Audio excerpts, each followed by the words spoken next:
Hello friends, welcome to our channel. Friends, आज आपण अतिशय महत्त्वाचा विषय पाहणार आहोत. तो म्हणजे जमीन किंवा प्रॉपर्टीची खरेदी खत रद्द कशी करायची, त्याबद्दल कायदेशीर नियम आणि अटी काय सांगतात. तर चला पाहूया संपूर्ण माहिती. तर शेतकऱ्यांच्या अज्ञानाचा, विश्वासाचा किंवा अशिक्षितपणाचा गैरफायदा घेत फसवणूक करून जमिनीची नोंदणीकृत खरेदी खत करून घेण्याचे प्रकार वाढत आहेत. आता अनेक वेळा शेतकरी समोरची व्यक्ती आपलीच आहे या विश्वासावर कागदपत्रांवर सह्या करतात. आता व्यवहार पूर्ण झाल्यानंतर फसवणूक झाल्याचे लक्षात येते आणि आता जमीन कायमची गेली अशी भावना निर्माण होते. मात्र वास्तव वेगळे आहे. एकदा खरेदी खत नोंदणीकृत झाले म्हणजे रजिस्टर झाले तरी ते कायमचे अंतिम ठरतेच असे नाही. योग्य पुरावे आणि कायदेशीर प्रक्रिया अवलंबल्यास फसवणुकीने झालेले खरेदी खत सुद्धा रद्द करणे शक्य आहे. आता ते कसे शक्य आहे, तर नोंदणीकृत खरेदी खत म्हणजे अंतिम सत्य असते का? नाही. अनेक शेतकरी नोंदणी झाली म्हणजे सर्व काही संपले असे समजतात. प्रत्यक्षात नोंदणी अधिनियम 1908 नुसार नोंदणीकृत दस्तऐवज कायदेशीर मान्यता प्राप्त असते. मात्र ते फसवणुकीने केले असल्याचे सिद्ध झाल्यास न्यायालय ते रद्द करू शकते. केवळ पोलीस तक्रार, दुय्यम निबंधकाकडे अर्ज किंवा तोंडी हरकत यामुळे खरेदी खत रद्द होत नाही.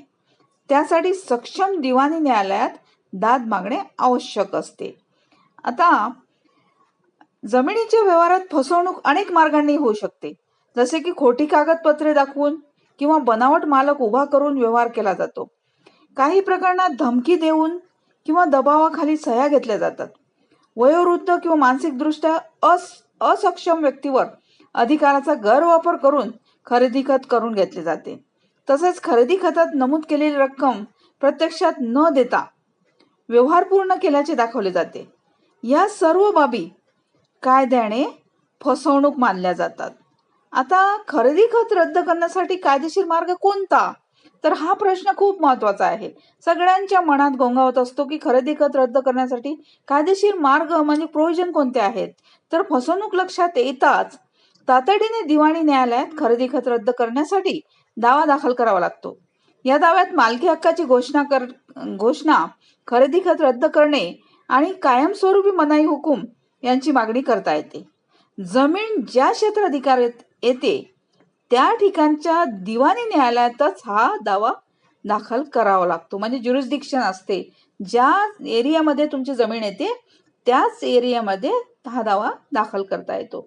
आता तात्पुरता मनाई हुकूम का महत्वाचा आहे यामध्ये, तर दिवाणी खटले निकाली निघण्यास वेळ लागतो.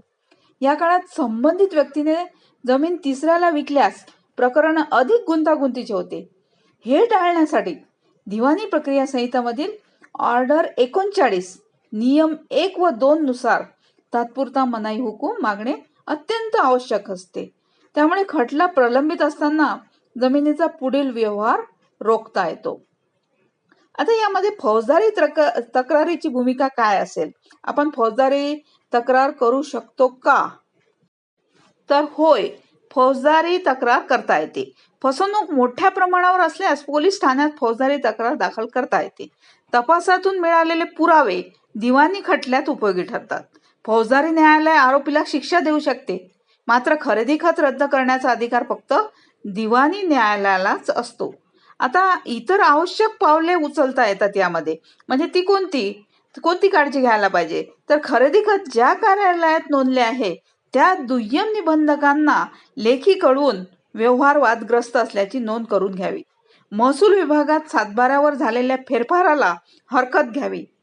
तसेच मूळ खरेदी खताची प्रत, बँक स्टेटमेंट, साक्षीदारांचे जबाब, बनावट कागदपत्रांचे पुरावे अशी सर्व कागदपत्रे सुरक्षित ठेवावीत.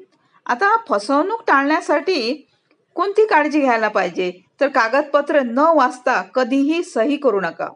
व्यवहार करताना ओळखीच्या साक्षीदारांनाच ठेवा. जमिनीचे पैसे नेहमी बँक व्यवहारातून घ्या, जेणेकरून पुरावा उपलब्ध राहील. सर्वात महत्त्वाचे म्हणजे जमीन व्यवहारापूर्वी कागदपत्रांची तपासणी अनुभवी वकिलांकडून करून घ्या. तर ही होती अतिशय महत्त्वाची माहिती. थँक्यू.